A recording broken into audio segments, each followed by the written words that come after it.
grouped into playlists, the articles grouped into Twitter feeds. This step too is profitable. It's not the same as what came before. It's a V3. It's a flexible bundle. It's the helical theory of history, where from one standpoint we've come full circle, rebundling into an album-like playlist. But from another axis, we've made amazing progress. Anyone can play any individual song and create whatever playlist they want.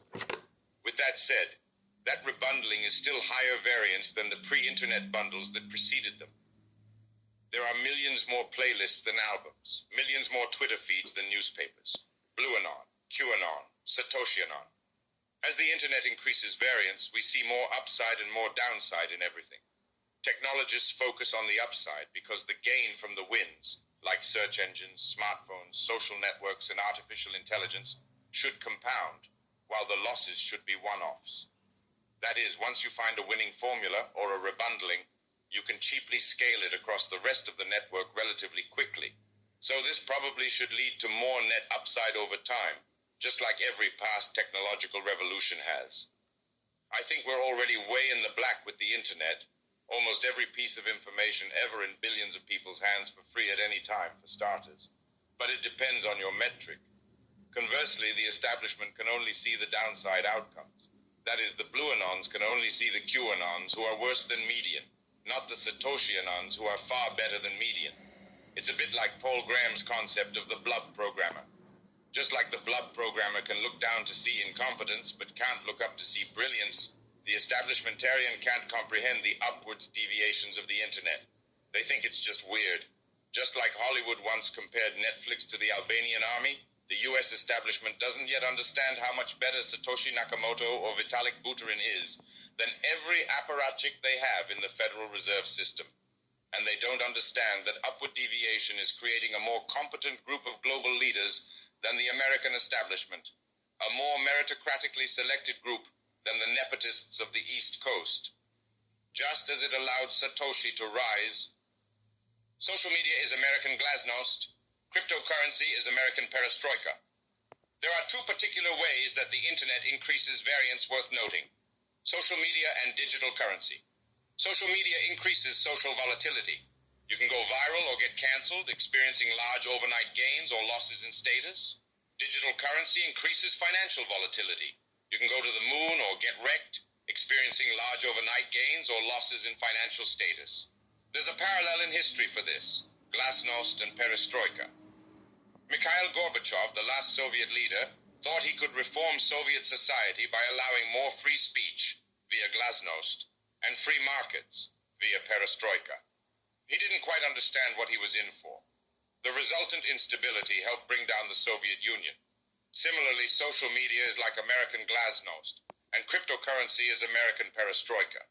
Just as Gorbachev unleashed free speech and free market reforms because he believed communism could be reformed, the US establishment actually bought their own narrative in the 1990s and 2000s about their ostensibly free and democratic society.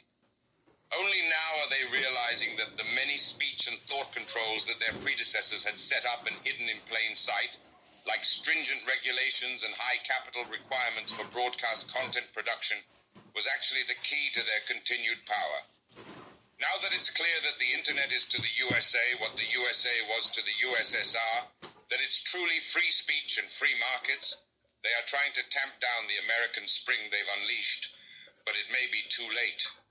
Obama was in a sense arguably America's Gorbachev, as he allowed technology to grow mostly unimpeded from 2008 to 2016 to billions of users without fully realizing what would ensue: the 100-year information tsunami. Few institutions that predated the internet will survive the internet. Why? Because the internet increases variance, it causes huge surges of digital pressure on older institutions that just weren't built for it. They can't handle the peak levels of social and financial stress that the internet can unleash. They're like seaside towns that weren't built for a 1,000-year flood. Michael Solana's post jump is quite good on this topic.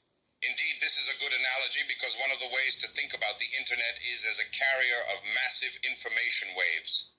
Most normal waves propagate in physical space. The standard partial differential equations, PDEs, are 1, 2, or 3-dimensional. For example, longitudinal waves like a slinky transverse like electromagnetic waves or earthquake-style spherical waves. But these information waves propagate on highly dynamic social networks where the topology of connection and disconnection changes quite a bit, naturally physical to natively digital. The digital is primary and the physical is now secondary. Three-phase transition. The digital transition happens in three phases. There's the physical version, the intermediate form, and then the internet native version. If you're into electrical engineering, you can think of this as analog to analog digital to natively digital. One example is the transition from a piece of paper to a scanner which scans that file into a digital version to a natively digital text file which begins life on the computer and is only printed out when it needs to be. Another example is the transition from face-to-face meetings to Zoom video, which is a scanner of faces, to natively digital VR meetings. Yet another example, physical cash to something like PayPal or FinTech, which is just a scan of the pre-existing banking system, to the truly native digital version of money, cryptocurrency.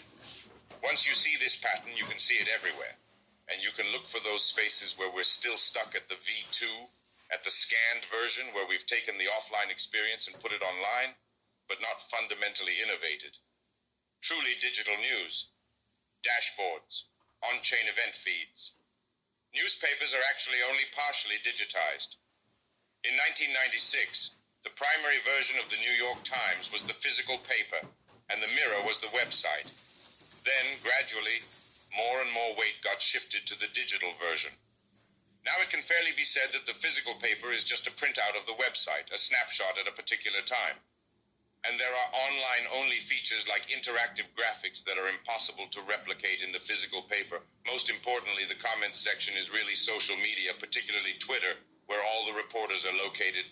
But this is still really just a newspaper put online. Most of it can be printed out. What's the next step in this evolution? What does natively digital news look like? There are at least two concepts of interest here. Morning dashboards replacing the morning newspaper, and cryptographically verifiable event feeds replacing tweets of unverifiable content. Dashboards are greater than newspapers. If you are in tech, the first thing you look at each day may be a personal or company dashboard, like your Fitbit or your sales. This is good. The first thing you look at each day shouldn't be random stories someone else picked. Should be carefully selected metrics you want to improve. This is a good vector of attack to definitionally disrupt newspapers. If we think about it from Clayton Christensen's jobs to be done perspective, newspapers have this incredible pride of place. First thing you look at in the morning, but typically do not add enough value to deserve that position. On-chain event feeds are greater than Twitter, which is greater than newspapers. One key observation is that just as many sports articles are digest of box scores, and many financial articles are summaries of the day's stock action, so too are many political and tech articles merely wrappers around tweets. Because news breaks on Twitter. So eventually the next kind of newspaper will look something like a cryptographically verified version of Twitter. The first draft of history will be the raw on-chain event feed, written directly to the ledger of record by billions of writers and censors around the world.